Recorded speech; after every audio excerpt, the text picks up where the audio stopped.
Tugas UT presentasi mata kuliah Filsafat Ilmu. Perkenalkan, nama saya Esti Wulandari dengan NIM 857984581, jurusan S1 Pendidikan Anak Usia Dini. Kali ini saya akan membahas tentang filsafat ilmu dan isu kontemporer pendidikan nasional. Pilar-pilar pendidikan dan relevansinya di era digital. Pada kesempatan ini, saya akan membahas pilar-pilar pendidikan menurut Ki Hajar Dewantara serta relevansinya dalam menghadapi tantangan pendidikan di era digital.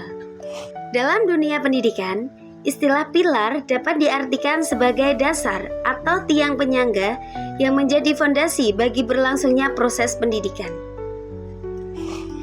Pilar berfungsi sebagai pedoman yang menjaga arah pendidikan agar tidak hanya berorientasi pada penguasaan ilmu pengetahuan, tetapi juga pada pembentukan karakter dan nilai-nilai kemanusiaan.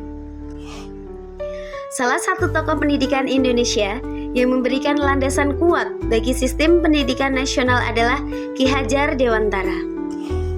Beliau memperkenalkan 3 prinsip pendidikan yang hingga kini masih menjadi pedoman penting, yaitu Ingarsa Sung Tulodo yang artinya di depan memberi teladan, Ing Madya Mangun Karso di tengah membangun semangat dan motivasi, dan Tutwuri Handayani di belakang memberikan dorongan dan dukungan. Saat ini, pendidikan nasional menghadapi berbagai tantangan baru akibat perkembangan teknologi digital. Kemudahan akses internet memberikan banyak manfaat, tetapi juga menimbulkan persoalan, seperti ketergantungan gadget, menurunnya minat baca buku, penyebaran informasi palsu, hingga berkurangnya interaksi sosial secara langsung. Dalam kondisi tersebut, prinsip Ingarsa Sung Tulodo menjadi sangat penting. Guru harus memberikan contoh penggunaan teknologi yang positif dan bertanggung jawab. Misalnya, guru menunjukkan cara mencari sumber belajar yang valid, menghargai hak cipta, dan menggunakan media sosial secara bijak. Kemudian, prinsip Ing Madya Mangun Karso mengajarkan bahwa guru perlu hadir di tengah peserta didik untuk membangun semangat belajar. Di era digital, guru tidak lagi menjadi satu-satunya sumber informasi. Oleh karena itu, guru harus mampu mengarahkan siswa agar tetap fokus pada tujuan belajar dan tidak terjebak dalam penggunaan teknologi yang kurang bermanfaat. Selanjutnya, prinsip Tutwuri Handayani mengajarkan pentingnya memberikan kebebasan yang bertanggung jawab. Peserta didik didorong untuk belajar mandiri, berkreasi, dan mengembangkan potensi dirinya.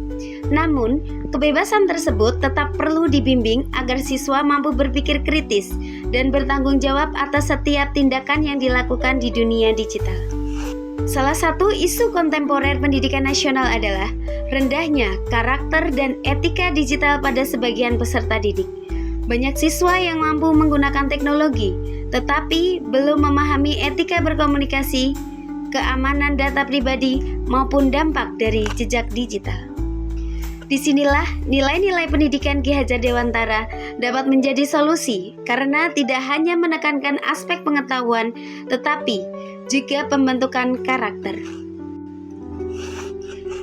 Menurut saya, pendidikan di era digital tidak cukup hanya mengajarkan kemampuan teknologi.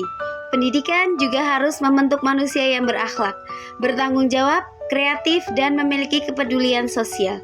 Filosofi Ki Hajar Dewantara mampu menjadi landasan untuk mencapai tujuan tersebut. Kesimpulannya, pilar-pilar pendidikan Ki Hajar Dewantara tetap relevan dan bahkan semakin dibutuhkan di era digital. Dengan keteladanan, motivasi, dan pendampingan yang tepat, pendidikan nasional dapat menghasilkan generasi yang tidak hanya cerdas secara akademik, tetapi juga berkarakter dan siap menghadapi tantangan masa depan.